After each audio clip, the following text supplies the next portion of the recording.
My name is Dario Hasenstab. I'm here with Balder Hagritz, and we are back with the Western Bubble podcast. Today, we're talking about the role of religion in foreign policy. We partly wanted to do that because it is Easter, and we're looking at the Easter holidays. But just before we started recording, we received the news item that Pope Francis actually died. And obviously, the Vatican and the Pope is one of the best examples of the importance of religion. Hi, Balder. First of all, how does it make you feel? Right? Are you one of those who is kind of emotionally attached to the Pope? Because I know that Christians, non-Christians, Catholics, and non-Catholics, some of them are more attached, some of them are less attached to the Pope. Hi, Dario. Well, that's actually a good question.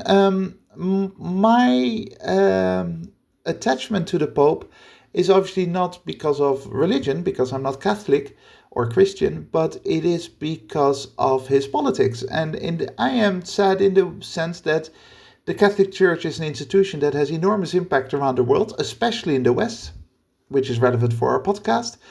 And it matters whether the Pope comes from the conservative side or from the more liberal side. And this Pope decidedly was a more liberal, more progressive Pope. Progressive in relative terms. In the Vatican, you can't really talk about progressive politics as such, but he comes from a angle, from a movement that I can relate to, or he came from that movement.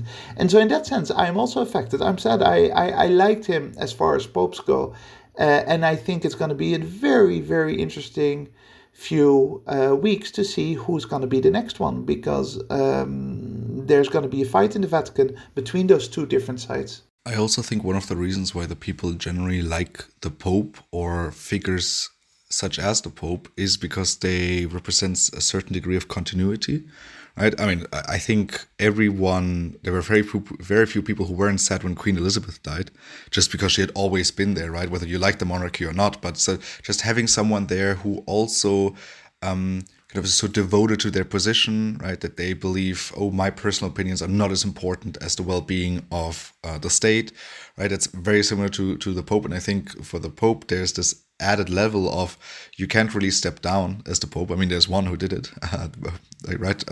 Pope Benedict, the one before, did it, but there's such a level of dedication to this, right? Of okay, I'm going to basically lead this church, and I will do so until the day I die.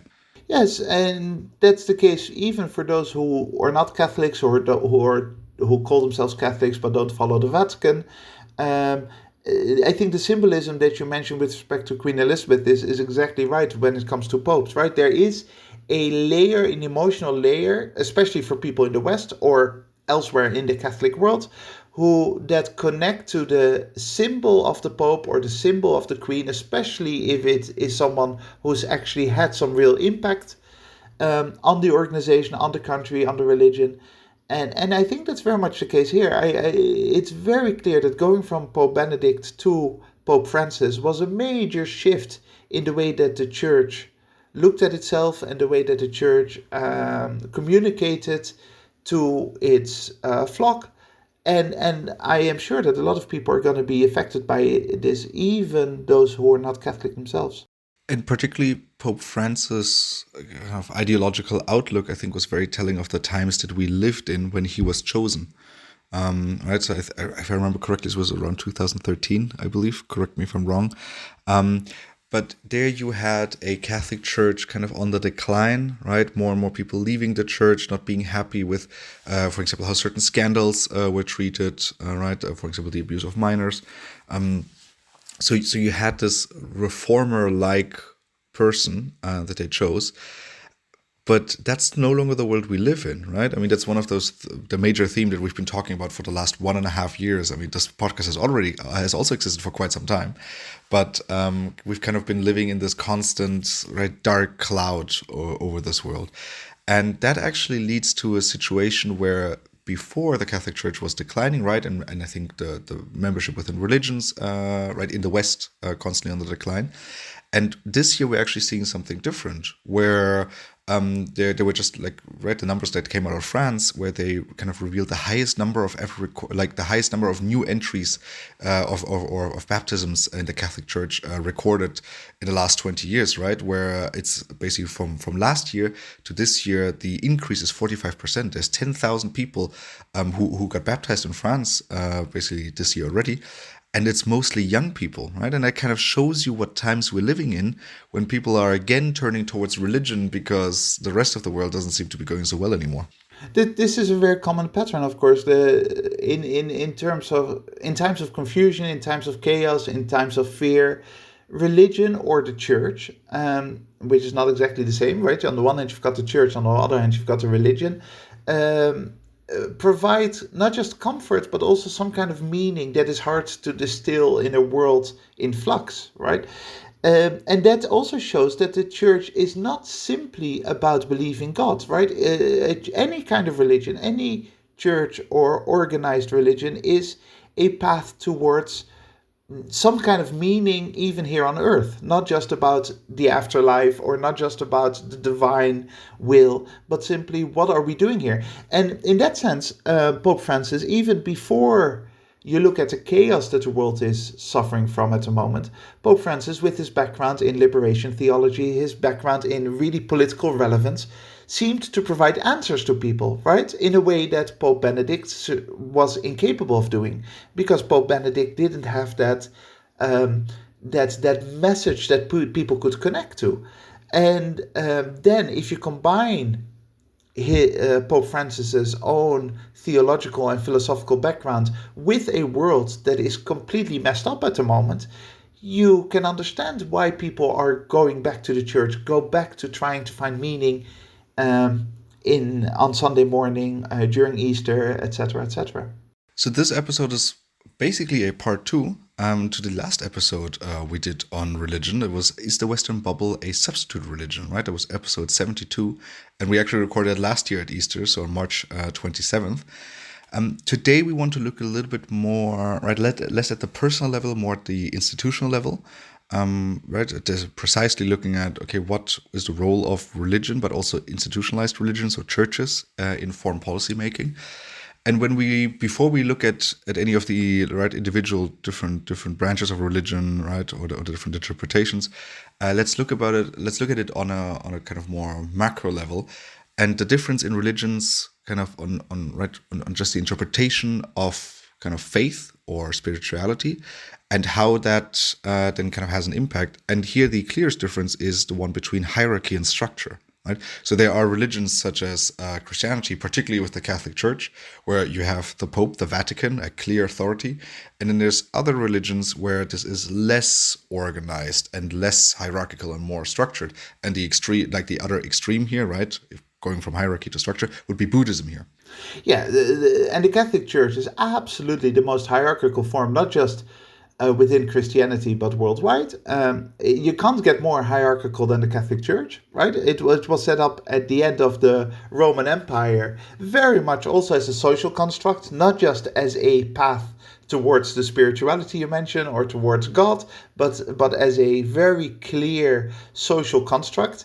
And you know, it goes perfectly, right? It goes from church, priest, bishop, cardinals, pope. I mean, can't have it more of a pyramid like that. And then you've got on the other side exactly religions that are more like Buddhism, where it is actually not so much about creating a specific type of society or creating a specific type of structure, but it's much more about your individual connection to the spiritual, whatever spiritual might mean, right? I always find it a little bit difficult when people say I'm religious. I'm not religious, but I'm spiritual. Then I want to ask, what does that mean? But that's where Buddhism can provide answers, right? Buddhism is exactly that. We don't have to listen to a priest or a bishop, or I'm not Buddhist either, but there's no listening to authority figures. It is simply finding your own place in a complex cosmos, if you like.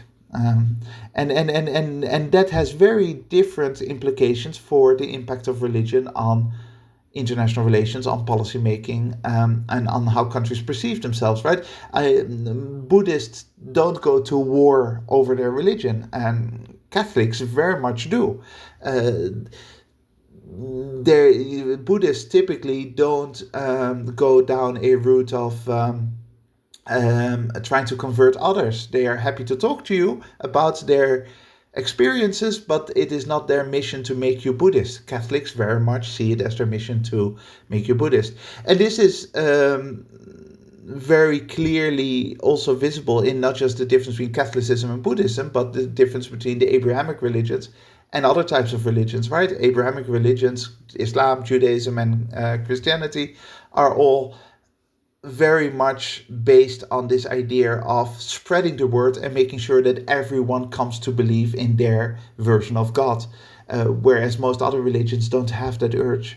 Well, spreading the world is expressed in a very diplomatic way, almost, right? Because there is that element of basically being a missionary, right, and trying to convince people through good deeds, through supporting them. There's also the other element, which the Abrahamic religions kind of share, and that's spreading your religion through conquering others in the name of your religion, right? So that would be the Crusades for Christianity. There would be the jihad for Islam, right? So there is this element within the Abrahamic religions of you better be my religion, you better be part of my club, otherwise bad things will happen to you. And there's theological justification for that, right? If you're a true believer, true to the word, then you believe that those who do not follow Jesus Christ will not go to the kingdom of heaven. They will not be taken to paradise. And so it's almost like a moral duty to convince them, to make them understand that in the case of Christianity or in the case of Islam, Allah, that Jesus Christ is their personal Lord and Savior. That is a theological, moral, almost duty that you have if you're a true Christian in the literal sense of the word.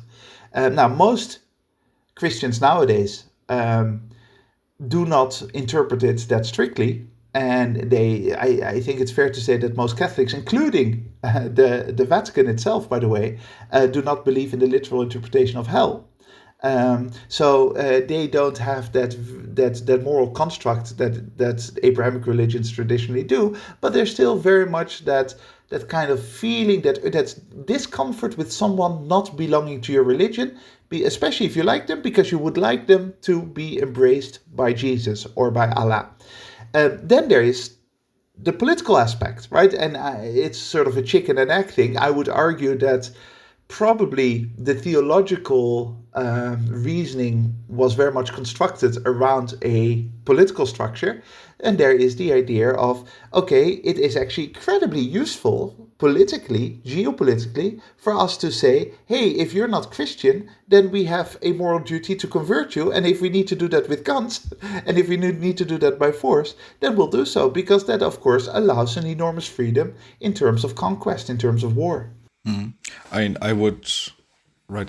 The moment you started the sentence, I didn't immediately think of the conquest part. I more thought about the internal politics, right? Because it's also an incredibly useful tool to control your in-group. But of course, once you have control of your in-group, you might as well expand it in-group towards the out-group. Right, Buddhists are like cats. They go in every direction. You can't put them in a herd. And with the utmost respect for Christians and Muslims around the world, in many Abrahamic religions are more like sheep, right? You are more docile because you have to follow your religious leadership. Even in the case of Protestantism or Islam, where it's not hierarchical, but there's still a very clear imposition from above on how you should behave, which creates, exactly as you say, an in-group, us versus the outsiders who do not follow that pattern. This is probably mostly visible in, for example, Judaism and Islam, more so than Christianity,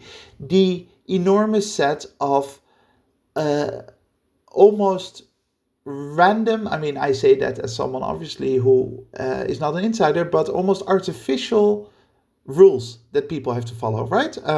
Jewish people on the Sabbath. Muslims when it comes to alcohol, for example, or well, you could have to say that with alcohol there's a social need as well, but the rules are very much there to make sure that you belong to us, that you belong to the in crowd, and uh, by being an Orthodox Jew and following all those rules, even though some of those rules have no practical impact on society, no practical impact even on your own health or on yourself, you're signaling to the rest of the world and towards yourself, I am with this elite group who understand reality, and the outsider um, is different and does not belong to us, and that creates enormous social cohesion. Well, I mean, I would argue that most. I mean, I can't think of of too many rules within the Abrahamic religions that don't or that didn't have a practical application during the time when they were invented, and so they might seem out of date now. But it again, this goes back to my interpretation that most institutionalized right religions, so in the form of churches, were always used as a form of control and power. And yeah, of course, if you people don't drink, and you might not have any hooligans than roaming around the streets, right? They might help. Same with the Sabbath, because if you ask me, that's basically to make sure people take a break and that they don't overwork themselves, and that they therefore there's a higher quality of living and more longevity within your people. Yeah, I think I used alcohol erroneously, because alcohol actually is a very clear social issue. But for example, if you look at the Sabbath, there's absolutely this idea of, hey, everyone needs a break, and also to protect people, right? To protect everyone, the poor and the rich, but especially the poor, from not having to work on at least one day a week. That makes perfect sense. But then, if you look at the enormous list of rules that are associated with that, there is no practical use to it, right? For example, why can't you switch on a light, electricity at home? There's absolutely no reason why that should. The same with, why can't you plant certain crops next to each other? Why can't you touch a pigskin? Those are not. Now, there might be in the past all kinds of reasons that were there, but nowadays they don't make any sense. Why can't you put cheese? Why can't you have a cheeseburger if you do, that kind of thing? Uh, we can explain it from the past, but why people do it now is not because there is a practical impact, but because it gives you a belonging. It makes you part of us versus them. Absolutely, yeah, yeah, exactly right. That's I think we both argue the same thing, just from different perspectives, as always. We agree too much, Paul. We need to disagree more. But right, there's one. Well, I'll give us something to disagree over. Well, not with each other, but with a guy. Huntington, right? All international relations students or former international relations students who are listening to us know what we're talking about. But for the ones who might not know what Huntington's Clash of Civilizations is, it was this paper, and based on this paper, a funny looking map that Huntington basically created, where he said, at some point these civilizations, they will inevitably clash with each other, right? There's no way that they can coexist, and he basically then created the Western world, right, where you have North America, not Mexico, Europe and Australia. Then you have Latin America, right? And then you have the Muslim world, right? Where Indonesia and Somalia and basically North Africa and the Middle East are kind of part of one group. And then you have the Orthodox world, you have China, but out of China you have carved out a little Buddhist area, right? So, and then you have India as its own thing. So it's this whole map that really, it looks like a first year international relations student created this map thinking, oh, I really did something here, but not a maybe formerly well-respected thinker. Yeah, and that map is very much influenced by religion, right? It is, the hilarious thing is that there are many different versions of that map, even by Huntington himself and certainly his followers afterwards. But what you see is a very static understanding of the world, where you can identify groups, and it's not necessarily that they can never get along, but the argument is that those civilizations will never be able to integrate into each other. So the whole struggle of humanity is to balance those civilizations and not let them continuously go to war, because they're always clashing with each other. And there's no way that you can, turn two civilizations into one. It's a very static, very reactive, reactionary kind of view of the world. And there is really no proper justification for the maps that Huntington drew, except when it comes to some very broad understanding of religion, right? As if the moment that you belong to a religion, that already then defines who you are at every other level. And that's where you get really weird maps where you've got Pakistan connected to Senegal, for example, or Indonesia, because they all have Muslim populations, which of course doesn't make any sense. Senegal has nothing to do with Indonesia, and Indonesia has very little to do with Pakistan, ethnically, culturally, historically. But for Huntington, that religious aspect was enough to divide people into those static civilizations. Right, kind of going away from this part, right, and how you can look at the world, right, look at the world of foreign policy and look at it through a lens of religion, right? So kind of going away from this, because it really just doesn't make a lot of sense. There are some very real aspects, right, that we can look at when it comes to the impact of religion on foreign policy. So we already mentioned, right, that the difference between more hierarchical, more kind of structured religions, right. We looked at Abrahamic religions and kind of how they have been formed, and then there's obviously the thing, or the aspect of, you can also use religion as a tool to legitimize your policy, right? So it's not so much that the religion influences the policy, right? So the Pope calling, calling the German Chancellor and saying, hey, you really need to do this. But more the German Chancellor saying, well, because, this is kind of originates from our interpretation of Christianity. That's the reason why we really need to follow this policy. And that's the reason why we're doing it. Yeah, and where it gets complex is that there is often that mixed belief, right? When we analyze, we like to separate different motivations, but for the German Chancellor or for your Spanish king in the 16th century, they are religious and they view the world from their religious perspective, and out of that comes the policy, and some of that is very convenient. But it's not that they simply, now I'm going to just manipulate religion for my own benefit. It's more complex than that. So you mentioned the Crusades. The Crusades had had very clear political aspects, but they were basically a political project. They weren't a religious project, but religion was always there as a driver, and it always justified it all. The conquest of the Americas, especially Latin America, South America, was very much driven by this belief of we need to civilize, Christianize, convert the local populations, if necessary by force. The fact that there were also lots of silver and gold mines that were incredibly useful to fill the Spanish and Portuguese coffers, that went parallel with that, right? But it goes beyond that. It's not just about conquest, it's not just about warfare, but it's also about how you want to view the world. And the liberal project that the Western bubble, our podcast, is so focused on, that liberal idea of the whole world turning into democracy and turning into free capitalist society, also borrows a lot from its religious roots. For example, when it comes to human rights is very much founded in Christianity, in natural rights. Thomas Aquinas, 15th to 14th century monk, and the idea that we all are endowed with some kind of divine spiritual value, and that endows us with certain rights that every government has to respect.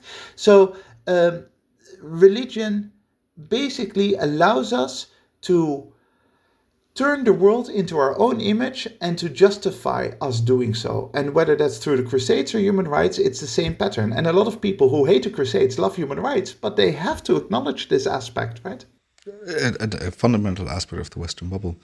Let's actually look at the different religions, right? And so here, this is a non-conclusive list, but those are kind of the ones that we wanted to focus on, particularly because of the Western bubble, right? And let's start here with the Catholic Church, just because, right?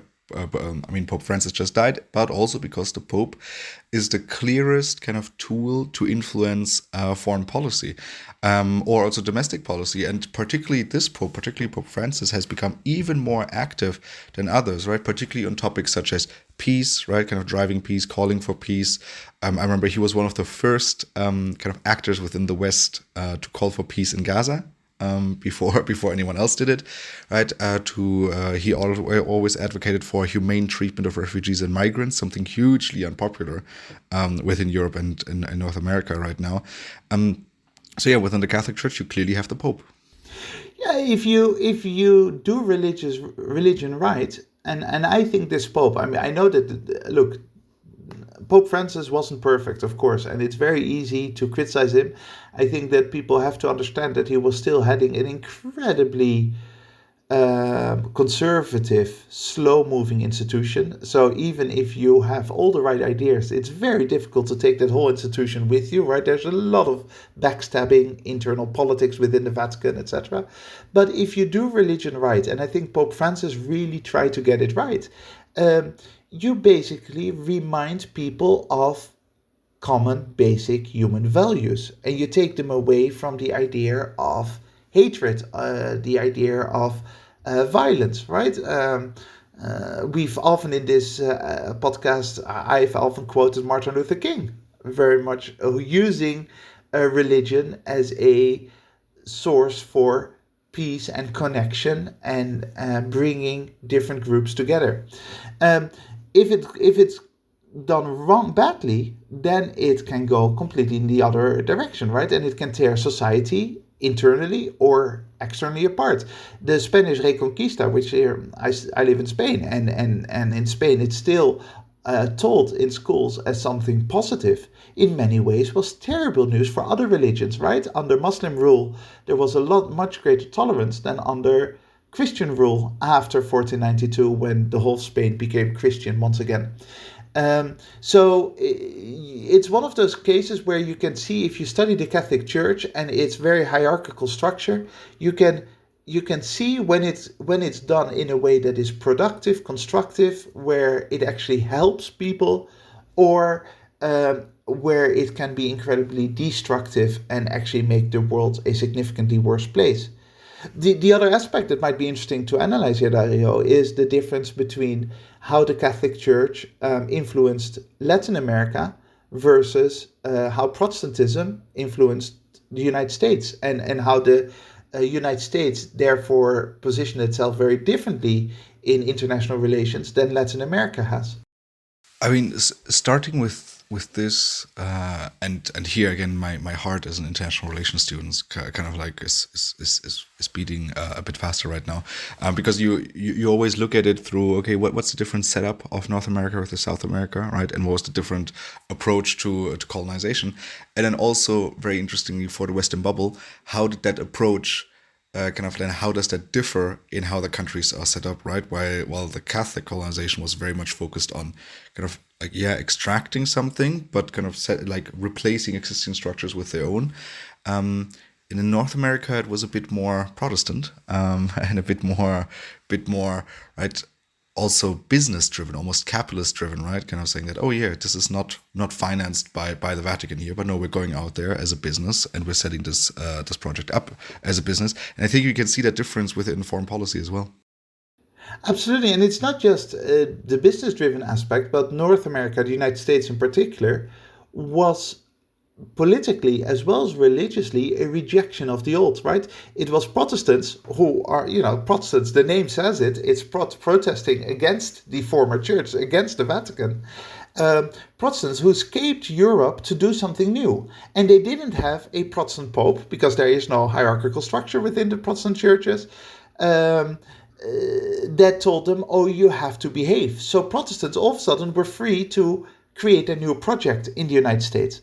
Whereas in Latin America, the Catholic Church was a major factor in allowing the political establishment basically to copy the template from Spain and Portugal onto Latin American countries that wanted to be independent from the Spanish and Portuguese crowns, but didn't have any interest in renewal, didn't have any interest in trying to do things differently. And the Catholic Church very much encouraged, hey, look, if you're going to be independent, make sure that you're still good Catholic children. Make sure that you still behave according to the rules that we set in Rome. And then we hopefully can all get along. So there's this huge contrast between a American, US project that basically throws out the old and tries to do something completely new, and religion facilitates that because Protestants are already protesting against the old hierarchy, versus the old hierarchy in Latin America that basically enables politicians to continue their path as they've always have.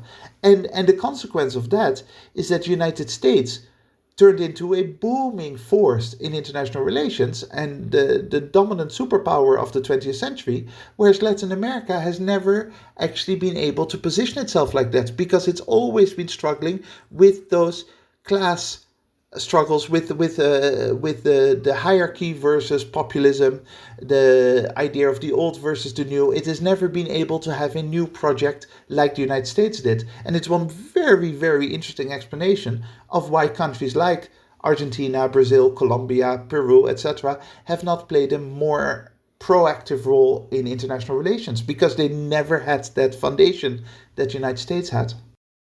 That very foundation, I feel like is one of the reasons, one of the many reasons for the US decline at the moment, because of that rejection of hierarchy. You always have this, right? I mean, there's this joke that within these Protestant churches in the United States, if basically someone disagrees with the current leader of the church, then he just goes away and creates a new church, right? So you have this constant fragmentation of different religious groups, right, from the Protestants, but I mean also now very much the Evangelicals. And that has formed an incredibly powerful interest group within the US, but one that's not so uniform, right? They don't have the same and a clear message, and there's a lot of, right, competing against each other, but trying to go for influence, and they are very, very powerful drivers there within U.S. policy, not seeing that their kind of interests and their influence on politics has a detrimental effect, kind of the U.S. position in the world. Yeah, I've argued in the past that the decline in the United States started after the Second World War, the decline of U.S. power and hegemony, and that may seem like a weird statement because the second half of 20th century, especially the 1990s, is typically the time period where we all look at the United States as being at the peak of its geopolitical power. But I think underneath there was already something rotting. There was something that the project had lost power, had lost drive. But if you then look at specifically at religion, a major component of that decline in the second half of 20th century was the 70s, when evangelicals actually decided to start voting. Until the 1970s, evangelicals didn't vote because that's not like politics is not for us. We are not interested in politics. We're interested in our relationship with God and spreading the word. And if we get into politics, then it becomes like a dirty business. But in the 70s, partially because of some leaders that we now know as neoconservatives, on the Republican side of the political spectrum, they convinced evangelicals to actually go and tell their flocks to vote. And they did that with the promise that if you become this voting bloc, then in exchange, we will give you some of the things you want. Support for Israel, internal anti-abortion politics, those kinds of things.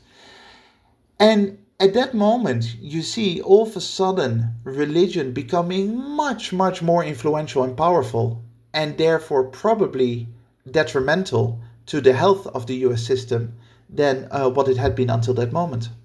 Let's go back a few centuries. to England, because in England you had with King Henry the VIII or the seventh or the sixth, I don't know, one of the many Henrys. He basically formed and created the Church of England, despite the fact that the Church of England is not so different from the Catholic Church, is it?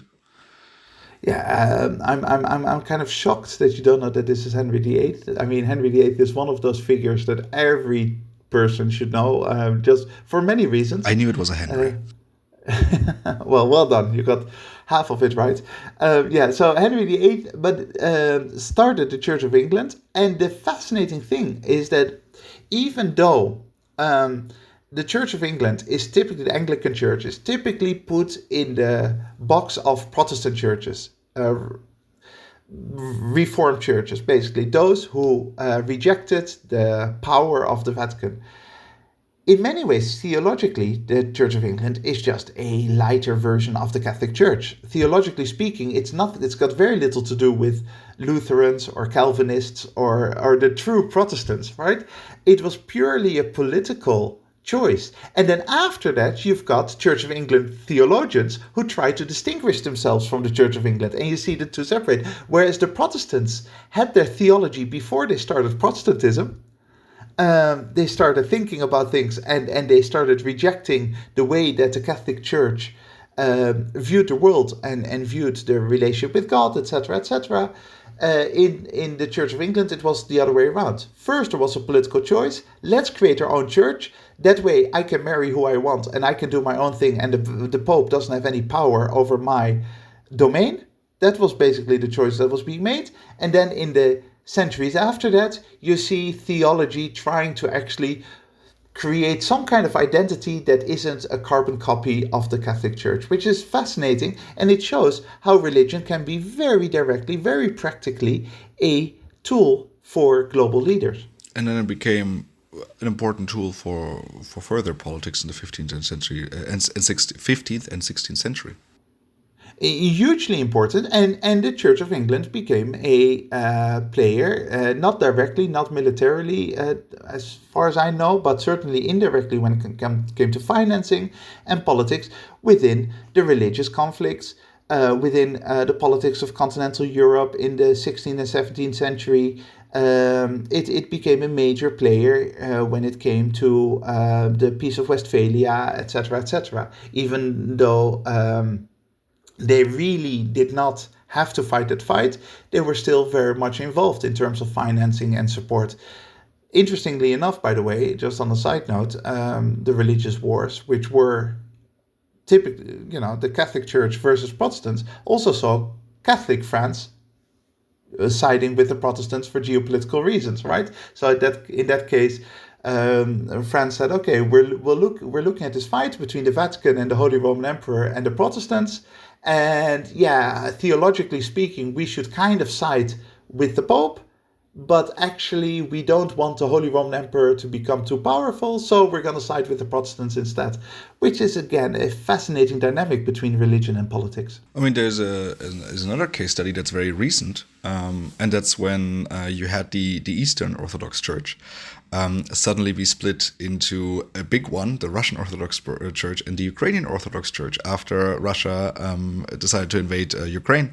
And suddenly you're there you're there as a priest, and you're looking at this and saying, one second, I mean, I know we're very similar, but that doesn't mean that we necessarily need to be incorporated into Russia here. Yeah, I mean, similarly, in some ways to Protestantism, they had their own structures, but there was the Eastern Orthodox churches that were joined together, and then the Ukrainian Orthodox Church basically completely sided against the Russian Orthodox Church, or vice versa, because of the war, pure politics. And I think here, more than anything, the reason for this breakup between the two in terms of coordination, in terms of working together, lies firmly on the side of the Russian Orthodox Church that basically turned into a political tool, right? The Russian Orthodox Church in the 1990s, after the collapse of the Soviet Union, took a very political position and then basically signed a contract with Putin and said, hey, we will support you if you support us in order to spread the word of orthodoxy after atheists, the Soviets, denied our right to exist. Now we want to grow again. And as a result, the Russian Orthodox Church has very, very little to do with actual spirituality or her theology and is purely a political machine that supports the current regime in the Kremlin. I mean, this is also a great, I think, moment to insert another element of how religion impacts foreign policy. Is so we just saw a quasi ceasefire of 30 hours imposed by Putin because of Orthodox Easter. Right? Because they said, hey, there's right now there's a religious holiday. We usually see this also with Ramadan. That whenever there's a conflict somewhere in the Muslim world, right, there's a break during Ramadan. So you have that element of religious holidays where people kind of luckily calm down a little bit, and that's always a nice little, right. It's a nice way to kind of save face while you might want to negotiate in the background or at least take a break. And also that last bit, right? So that take a break, the famous moments of Christmas during the First World War, and apparently also in certain local situations during the Second World War, where soldiers are just desperate for a moment that they don't have to shoot each other. And then, as long as you're both Christians or as long as you're both Muslims, then at least you can agree that, hey, this is a moment that we should just stop for a moment. And you can see how politics, war, and religion mix into this very complex psychological game. Now, the way I understand it, by the way, is that Putin announced this also because he wants to show himself to be respectful of Christianity, of course, because of his deal with the Orthodox Church, but in reality, not much actually changed. I mean, it was a declared ceasefire, but the violence actually continued. Yeah, exactly. It was a quasi ceasefire, which, I mean, apparently... Which was messaging. Yeah. Exactly, right. Which again shows you, right, how sometimes religion is used to legitimize politics. The poor religion is always being used. Well, for the longest time, it was also using politics. So I think that's fine. Another very interesting kind of religion to look at with this and two different branches is Islam. Looking at Sunni and Shia Islam, right, where Sunni Islam theoretically, and I'm saying this because in reality sometimes it's different, but theoretically is a bit more kind of prone to power, right? It's used more as kind of a power tool there, right? It has a better relationship with monarchy. And then you have Shia Islam, which theoretically is more the theological kind of part, right? Where they reject to use Islam as a form of power tool. But in reality, particularly for Shia Islam in Iran, that looks a little bit different. Where you could say that Ayatollah Khamenei is a quasi king in Iran. Yeah, with some, I would argue with a few caveats, right? With a few footnotes there. Many footnotes. So it's not a coincidence that it's in the Shia Islam that you create a theocracy. Some of my students over the years have written that Saudi Arabia is a theocracy. No, Saudi Arabia is not a theocracy. Saudi Arabia is a monarchy that uses religion for its political purposes. Iran is a theocracy, literally, but also in spirit, right? So the position of the Ayatollah is not nowhere near as clear as the position, politically, I mean, as the position of the House of Saud in Saudi Arabia, for example. The position of the Ayatollah is one very much as a religious leader, someone who has enormous political influence and in the end is the one who decides the direction of the country. But there's also a president, there's also a government, and that president and government have autonomy in many areas and do not have to follow instructions. In fact, the Ayatollah and religious leaders are often not interested in specifics. They see themselves as this connection with God, with Allah. And that is something that is often misunderstood in the West, right? So the Iranian political situation is much more complex and much more nuanced in some ways than, for example, Saudi Arabia has ever had. Yeah, and that leads to right. I mean, then to these interesting dynamics where you already mentioned that obviously the Saudi, particularly the Saudi royal family, again uses religion to legitimize its own rule. Right, there was for many years there was this interesting kind of power play where you weren't really sure who is more powerful. Right, is it kind of the clerics or is it the royal family? I think in recent years we've seen a clear shift there between that.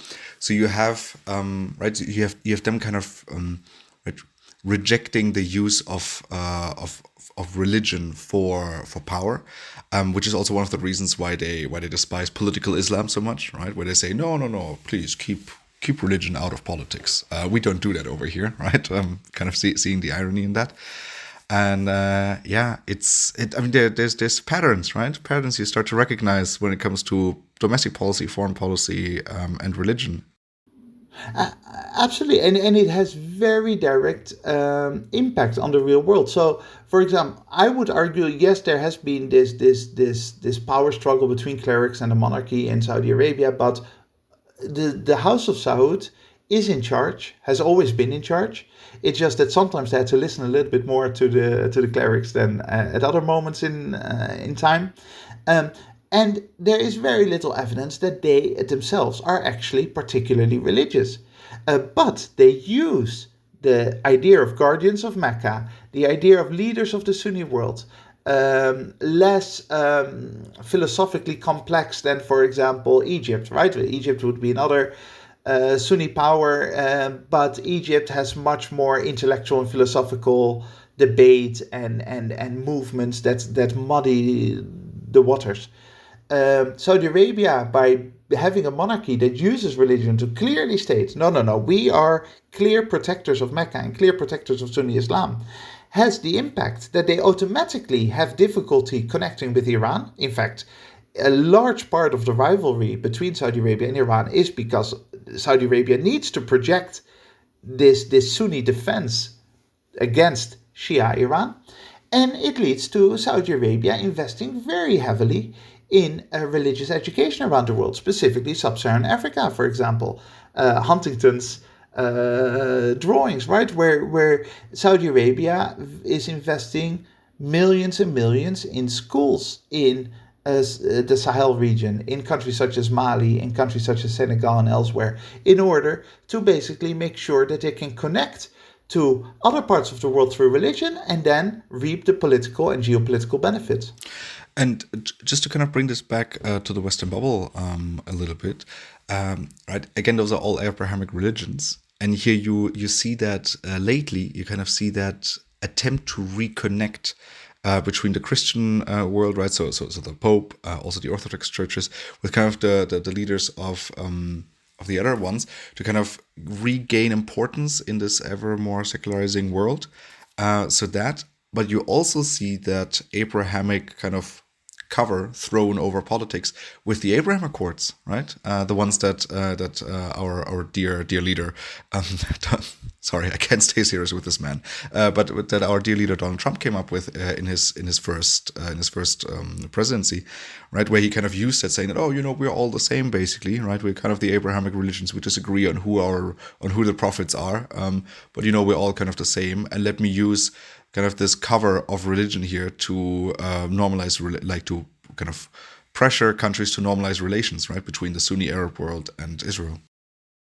And this is in direct response to this rise of secularism, right, which has halted now not just because of the chaos of the moment, but statistically over the past 5 to 10 years, you see that atheism and secularism are no longer on the rise in the West, but also not elsewhere. Whereas in the 1990s and in the early 2000s, there was a huge basically decline in the power of religion worldwide, because people became more secular, they became less spiritual, or at least less religious. And religion saw that, and they thought, okay, look,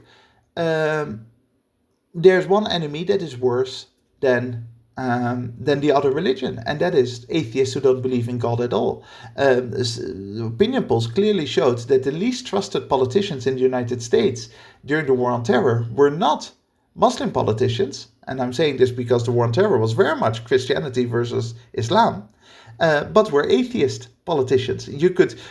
in many cases get away with saying I'm Muslim, but you couldn't get away with saying I'm atheist. That has changed a little bit now, but there was this clear fear for the rise of secularism, and it makes sense, right? I would argue that I've never met a intelligent, truly intelligent religious person, whether it's Islam or Christian or anything like that, who doesn't see their religion as a vehicle to God rather than the absolute truth. Because of course it's very hard intellectually to make the case that your specific understanding of all the details of God are correct if you've got billions of people who have a different interpretation. So anyone who says, hey, I'm a Christian because I believe that my Catholic Church or my Protestantism allows me to connect to God, also understands that a Muslim tries to do the same through Islam, and therefore finds it much easier to connect to that Muslim person than to an atheist who completely denies the existence of God, or at least doesn't believe that a God exists. Let's move on to the last kind of religion that's relevant to the Western bubble, and that's Judaism. And we see this particularly with regards to Israel, and we've recorded a lot of episodes, right, on that, and on that interplay between the West, certain feelings about guilt of the past, and Jews within Israel, which is already the main problem, right? Because like sometimes the lines are a bit blurry of, okay, where does the state of Israel begin and where does the religion end, which is sometimes conveniently kind of thrown together. Well, the first complexity starts with the unique position that Judaism has, where you are Jewish ethnically, as in by bloodline, through your mother, and you can be Jewish religiously, right? And it's not easy, unlike Islam and Christianity, it's not easy to become Jewish. It's a much harder, tougher hill to climb. But the combination of those two together already creates complexity.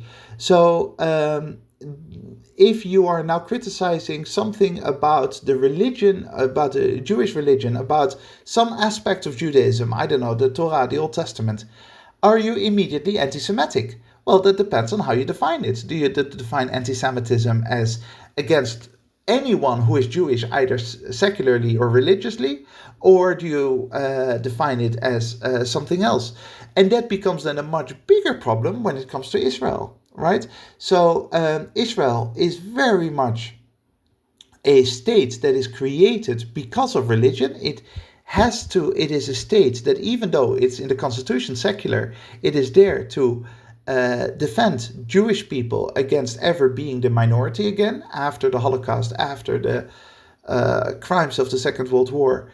The state of Israel was basically there to say, never again, Jewish people have to feel safe, and as a result, we need to have a place that we can call our own, and that we're not part of this diaspora where we're always the minority in other parts of the world. And then the question is, okay, so now if you're critical of what Israel does, is that inherently, immediately anti-Semitic? Intellectually, I think it's very easy, the answer to that. The answer is no. You should be able to criticize Israel without being anti-Semitic. But it's a complex situation, right? Because this is a state that exists to protect Jewish people. And so if you criticize that state, if you criticize the behavior of that state, do you actually immediately criticize Judaism itself?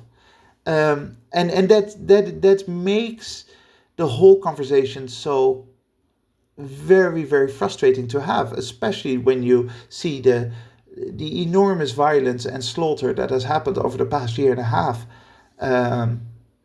You notice every time that someone raises their hand and tries to point out that what Israel's doing is not right, is enormously destructive, enormously murderous in many ways, then straight away you get, oh, so you're anti-Semitic, and you get put into a corner. And the moment that label anti-Semitism gets raised is the moment that Western media jump at you and say, okay, so we can't take you seriously because we don't deal with anti-Semites. This is such an interesting conversation. I think most likely next year Easter we will potentially have a part 3, because there's also some religions that we haven't talked about yet, but we're slowly but surely running out of time. I mean, I think it would be very interesting maybe next year or maybe even sooner, it depends, to look at on different just forms of spirituality, right, which are kind of growing in the West. But then we've also we've only focused on kind of religions that are very close to the West right now, but for example, Confucianism. We need to talk about China at some point, or Buddhism, maybe Hinduism. Right, there's a long list of religions left that we will have to analyze soon. Absolutely. Both China with its Confucianism and Modi's India with Hindu nationalism are directly, their foreign policy behavior is directly influenced by religion. And so I think it would be worthwhile doing a follow-up, maybe in the foreseeable future rather than next year. But for now, this seems like a great moment to end today's conversation on the role and the impact of religion on foreign policy. If you have any questions, comments, or you heard a mistake that we've made throughout the episode, please make sure to send us an email to thewesternbubble@gmail.com, and we will try to incorporate them into our following episodes. Thank you very much to the listeners for joining us today. Make sure to join us again next week when we burst the Western bubble. That is it from my side. Balder, which closing quote did you pick for us today? It seems fitting to take a quote from the now unfortunately late Pope Francis, who I still, like I said at the beginning of the episode, admire despite obvious flaws. And he said, "No amount of peace building will be able to last, nor will harmony and happiness be attained in a society that ignores, pushes to the margins, or excludes a part of itself. It loses something essential. We must never, never allow the throwaway culture to enter our hearts. No one is disposable."